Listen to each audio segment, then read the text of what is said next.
vous avez Rouquayrol, l'endroit où Brassens venait se baigner. Là, vous avez Balaruc, Sète et Bouzigues, le petit village en face. Vous avez Metz situé un peu plus loin là-bas. Alors l'étang est assez grand, 22 km de long sur 6 km de large. Et si vous voulez, l'étang à la base, il y avait des bandes de sable qui sont accumulées avec un roc au milieu. Vous avez un roc et des bandes de sable qui sont accumulées de chaque côté qui ont fait un littoral et qui ont fait cet étang. Alors le Sète, c'est ceux qui ferment l'étang. Alors sur l'étang, il y a 2816 tables conchicoles normalement. Et on se répartit ça entre 600 et quelques conchiculteurs. Je dis 600 et quelques parce qu'on était 680.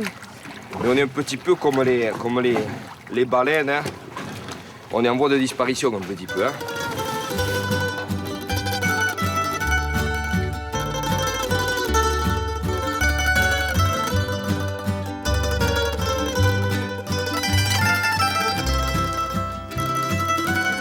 Alors la particularité de ce gâteau, le frescati, c'est que justement c'est un gâteau qui se conserve hors froid, tout en étant un entremets de grande tradition pâtissière, parce que nous sommes dans une région chaude, et donc les gens qui le prenaient le matin ou dans la journée, et le consommaient dans l'après-midi.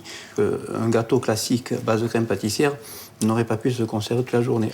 Donc ce gâteau a trouvé tout naturellement son endroit de prédilection dans une ville où effectivement il était apprécié et il faisait chaud, donc les gens pouvaient le consommer sans aucun problème de conservation.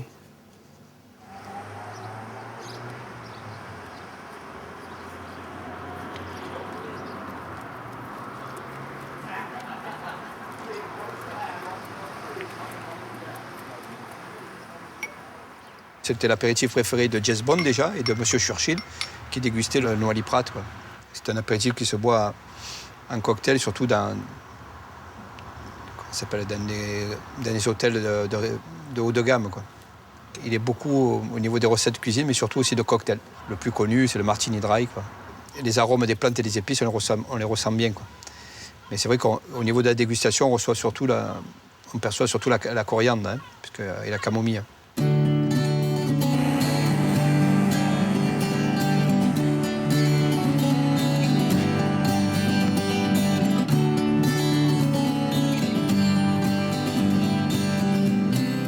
Je suis peut-être un des premiers cuisiniers de métier à avoir exercé cette profession de cuisinier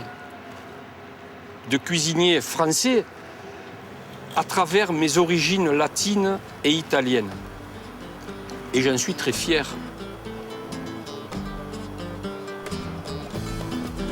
Cette m'a marqué. Moi, je me réfère souvent à ma grand-mère. Ma grand-mère, elle faisait de la cuisine populaire. Mais en fonction des saisons, en fonction de la pêche, à travers tout ça, là, à travers cette Méditerranée, à travers cette mer.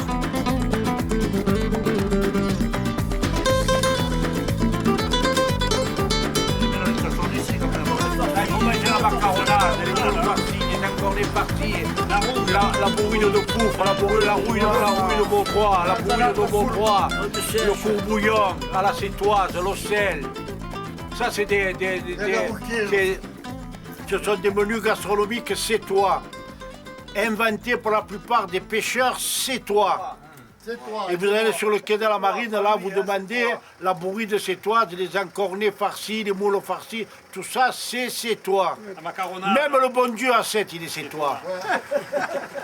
La tielle, c'est italien, mais ce sont nos ancêtres qui sont venus d'Italie et qui ont amené la tielle à 7. La tielle, c'est connu maintenant, on en fait dans toute la France. C'était le plat du pauvre. Mais il faut manger une tielle faite par les sétois. Pas une tielle faite dans des grandes surfaces, ça vaut rien. Oh, là, tu vas te disputer, là. Les grandes surfaces. C'est pas bon, les grandes surfaces, là.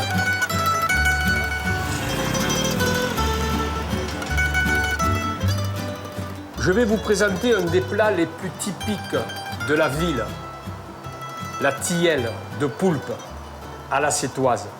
Du poulpe cuit, du poulpe de roc, une sauce tomate bien relevée, 2 gousses d'ail, sel, poivre, huile d'olive, de la pâte à pain ou à pizza, comme vous voulez, très légère. Une fois qu'on a coupé le poulpe cuit en petits morceaux, on le mélange à la tomate, on le fait mijoter une dizaine de minutes. Et nous avons cette jarre de farce. On prend notre moule, on l'huile bien et on va confectionner la première couche de pâte. Alors ce rouleau, il n'est pas tout à fait droit parce qu'il a mon âge maintenant, vous comprenez, il a vécu, il a pris des coups, je lui en ai donné, mais il ne m'en a pas rendu. Et on va faire une autre abaisse de pâte pour le couvercle. Alors la pâte, il faut qu'elle soit relativement fine. C'est meilleur quand c'est croustillant. Je vais le mettre dans mon moule. Voilà. Ah, c'est un régal ces pâtes. Avec mon rouleau, l'excédent de pâte, on va badigeonner d'huile, parce que ça c'est important, l'huile dessus. Ça va apporter du croustillant à la pâte. Je fonce bien. On va faire des rebords. Alors ça prend un peu de temps. Mais c'est la carte d'identité de la tilleule à la sétoise. On la pique et on met au four. À un four chaud, 200-220, une vingtaine de minutes. On la sort, on la laisse refroidir, on la démoule. Ça se déguste tiède ou froid, c'est délicieux.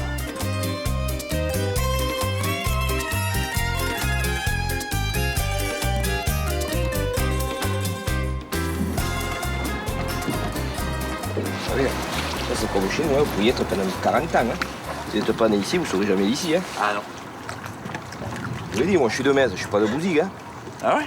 Ah ouais. Moi je suis d'origine mésoise, c'est ma femme qui est de Bouzigues. Et dans les 50 ans, je serai toujours le méso. Hein. Et elles acquis le Metz. Hein. La petite moule, on appelle ça la graine. La graine, où on va la chercher? Où on va la chercher? On va la chercher chez nous. C'est-à-dire la graine, elle pousse naturellement partout ici sur les épaves, sur les rochers. Donc, il y a des gars, des pêcheurs, on appelle ça des graineurs, qui vont pêcher cette petite moule. Et après cette petite moule, il faut la travailler, il faut la mettre en filet. C'est tout simple, on fait des boudins. Et on va la laisser se développer seule. Vous avez beaucoup d'algues qui s'y mettent, hein, ou des éponges, c'est un bijou, c'est de la famille des tuniciens. Et quand vous appuyez dessus, il y a certains bijoux qui sont consommables, mais pas celui-là.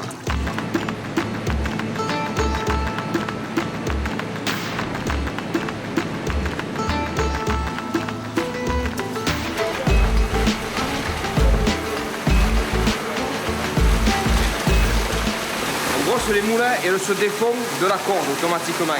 Et après là c'est une calibreuse, on calibre les moules. Les petites tombent à travers la grille, il ne restera que les grosses. On va en ouvrir une pour commencer. Vous voyez la chair elle est bien. La chair elle est bien de couleur, elle n'est pas translucide. Il faut que le manteau soit bien noir, que la chair soit bien de couleur. Ou rouge ou blanche, hein, ça dépend du sexe. Hein. C'est belle moule. Pas beaucoup déjeuner pour ce matin. Vous voulez cela, ça nous tient. Là, vous la voulez celle. Je vais en ouvrir une autre, allez. Et voilà. La tilleule peut se manger au petit déjeuner, c'est vrai. Peut se manger au dîner, au déjeuner, au goûter. À 7, il y avait une petite... des anecdotes avant de vieux pêcheurs, de vieux dockers. Le samedi, ils allaient sur le bar du port, ils allaient manger les huîtres.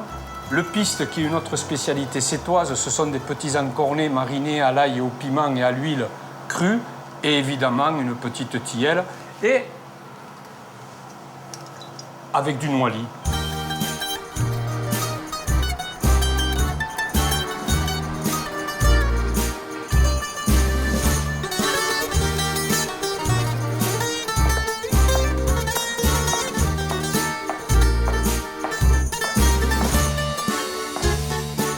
C'est ici que la première partie de l'élaboration du noisy va se faire. C'est-à-dire qu'on va prendre des vins de la région, on va les mettre dans ces gros foudres-là en chêne du Canada, on va y ajouter de l'alcool d'origine vinylique et on va les laisser ici pendant 8 mois. Et c'est là où on dit qu'il va prendre de la rondeur.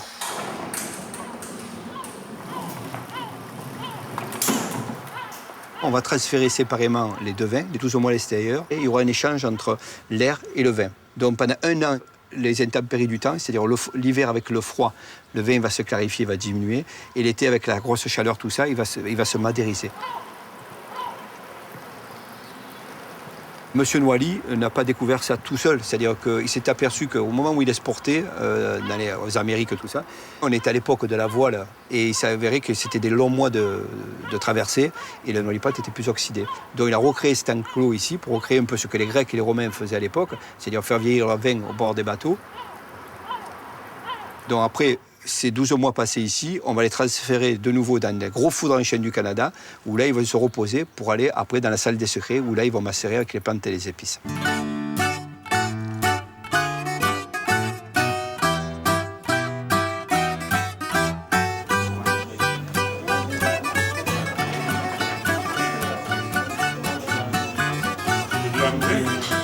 c'est pas de l'ambré.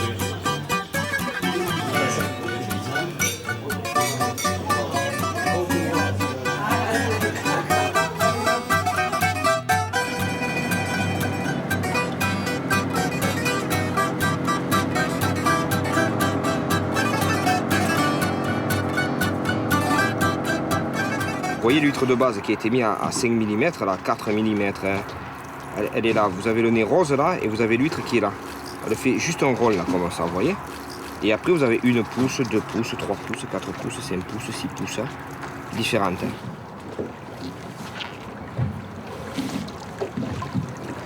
Ces huîtres sont collées 3 par 3. Et donc, on fait comme un chapelet. N'importe quel ciment de maçon. À savoir que cette huître que je suis allé chercher à Arcachon, elle a déjà 18 mois. Et qui en 12 mois de plus fera une huître commercialisable. Si je l'avais laissé à Arcachon ou en Charente, peu importe, il aurait fallu 3 à 4 ans pour faire une huître commercialisable.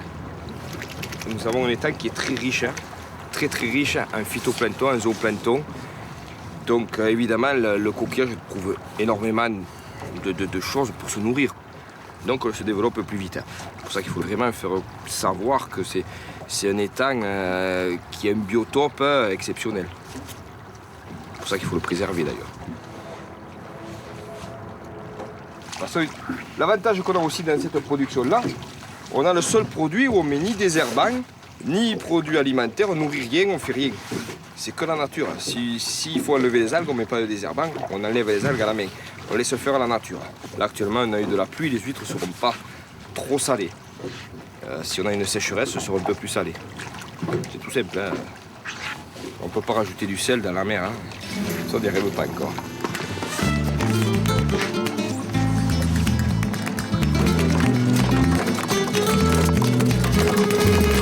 L'huître est un être vivant. Donc, vous voyez là, je l'ai stressé. Je l'ai sorti de l'eau. J'ai sorti ma corde, je l'ai bougée. Lorsqu'elle est stressée comme ça, si on la vend directement, elle ne se garde pas bien. C'est-à-dire, au bout de 2 jours, elle va bâiller, elle va cloquer, on y a tapé dessus. Elle est pas... Donc il faut la remettre dans l'eau pendant 15 jours, 3 semaines. Là, elle va retourner au milieu naturel, elle va se déstresser. Il faut que le consommateur, il faut donner la papille. Il faut faire plaisir au consommateur. Donc à ce moment-là, il faut faire une belle huître, déjà en forme et puis en goût. On ne regardez pas ce que je fais là, j'ai fait une connerie. J'ai fait un nœud de parisien.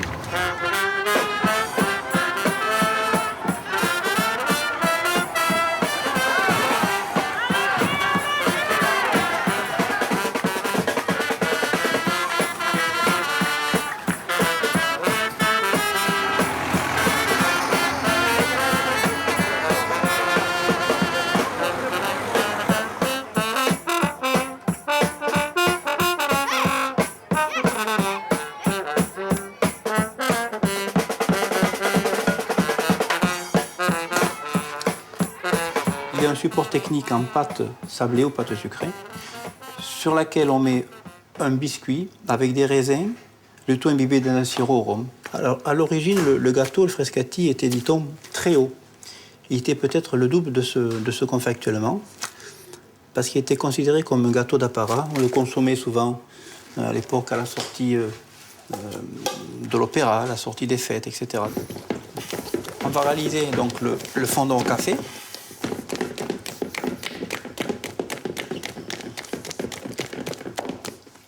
le moment que je préfère en général. C'est d'abord pour moi un métier d'odeur, de saveur, c'est sûr, et puis la texture des matières. Il y a une consistance, je dirais parfois que c'est presque proche de la chair humaine, la pâte. Quand on la met, on sent vraiment quelque chose de vivant.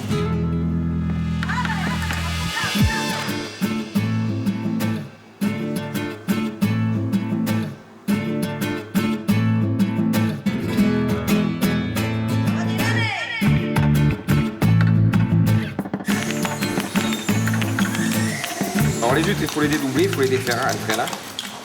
Voilà, on les défait. Et puis il faut les nettoyer une par une. Donc on prend l'huître et avec un couteau, on la met une par une. On va les débarrasser de leurs algues et de tous les compétiteurs qu'il y a. Alors, ce que je vous disais, une belle huître, il faut qu'elle soit large, plate dessus, tronquée dessous. Et vous voyez, ça fait une belle huître. Ça, c'est une numéro 3 à peu près, qui est quasiment parfaite en coquille. L'huître de Bouzigues, elle est plus dodée que l'huître de l'Atlantique. Elle a la chair plus ferme. Et gustativement, je dirais qu'elle est au niveau du palais, elle laisse un arrière-goût. C'est pas l'huître plate, mais elle est très proche de l'huître plate. C'est vraiment un goût fabuleux. Vous voyez là, la chair est bien blanche. Et vous avez le foie qui est bien gras. Vous avez le pignon qui est bien gras. Donc cette huître, au niveau gustatif, elle doit être fabuleuse.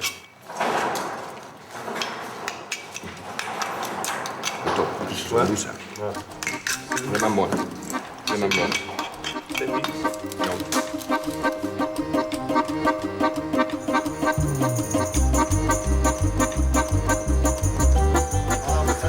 C'est une ville de lumière. Magnifique. Une ville de lumière, les étoiles sont très incroyables. D'après la population, vous les voyez là. C'est la petite porte. Ah, qui est là, Tu es comme moi tous les jours ici. Tu dois savoir si j'y vais, moi, là-bas. À 7, il faut y vivre, il faut y venir. Alors là, ils étaient jeunes. Là, ils ont dû.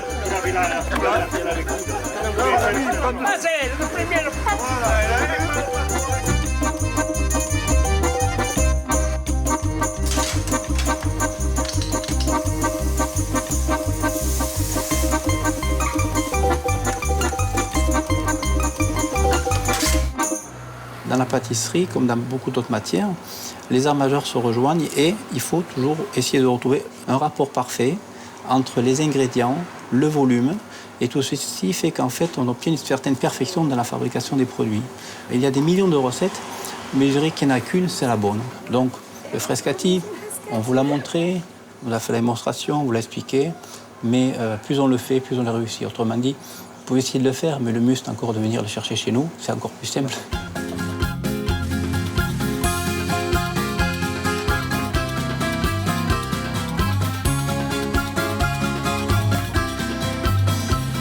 Qu'est-ce qui va se passer dans la salle des secrets?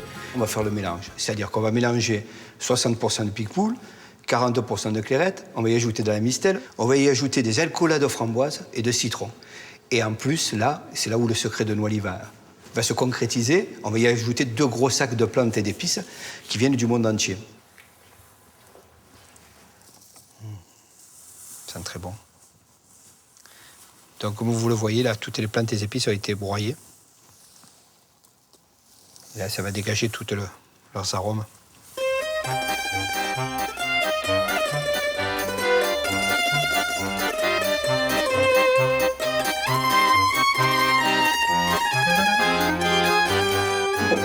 On appelle ça de faire le dodinage, c'est-à-dire touiller 2 minutes par jour pendant 3 semaines, chaque fabrication. Pour que les plantes et les épices remontent et descendent dans le foudre. La forme ovale, justement, c'est pour qu'ils dégagent tous leurs arômes. Et leur odeur, quoi, je veux dire. Ben, on peut goûter. Et cette macération directe, comme je vous disais, est unique, quoi. Il n'y a pas une préparation à alcool plante mélangée avec le vin. C'est une macération directe des plantes et des épices. Et on travaille ici comme il y a presque 2 siècles.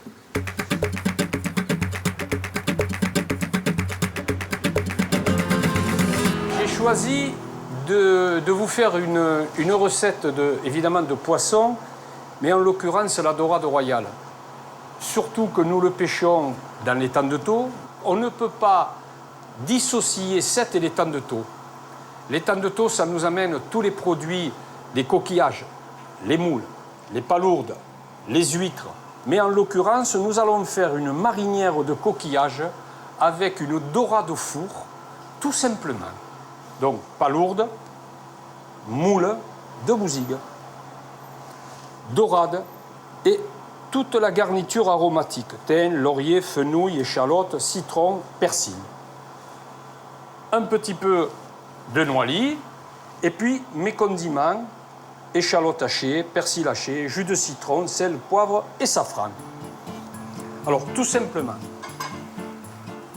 un fond de beurre, un petit peu d'échalote, nos moules, on rajoute les palourdes dessus, laurier et thym, le noix lit, quelques petites cuillères de persil. On ne mettra pas de sel parce que les coquillages de l'étang de Thau sont très corsés en sel, ce qu'il faut pour lui donner sa typicité, et nous mettons à cuire. On va ciseler le fenouil, un petit peu d'échalote au fond, nos feuilles de laurier. Là, je vais prendre les dorades et je vais leur enlever la tête.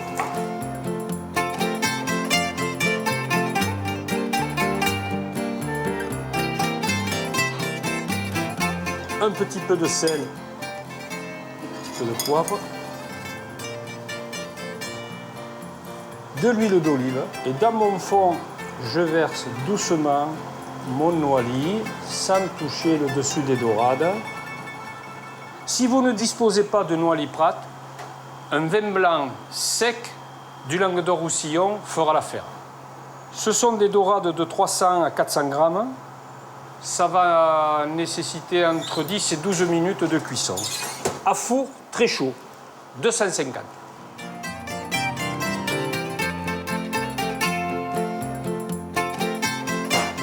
Un coquillage, lorsqu'il est cuit marinière vapeur, voilà, ça s'ouvre seul.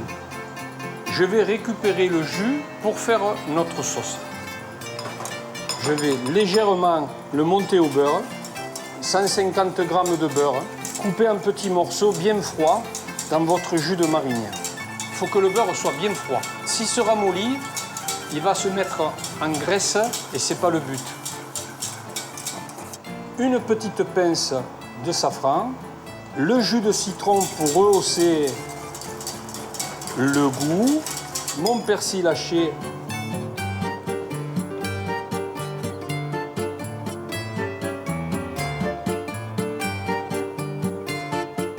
je pense que nos dorades sont cuites. Vous ne pouvez pas le sentir, mais moi je le sens. Vous entendez? J'ai ma dorade, centre de l'assiette. On mange avec la bouche, mais les yeux aussi. Lorsqu'on vous apporte le plat, il faut quand même une certaine présentation et surtout un mélange de couleurs. Il faut que ça amène surtout du frais, du vif. Il faut qu'on ait avant envie de le manger. Voilà. Dorade au four avec moule et palourde de l'étang de Thau avec son jus de marinière. La dorade royale A7 est un poisson, j'allais dire, presque mythique, traditionnel.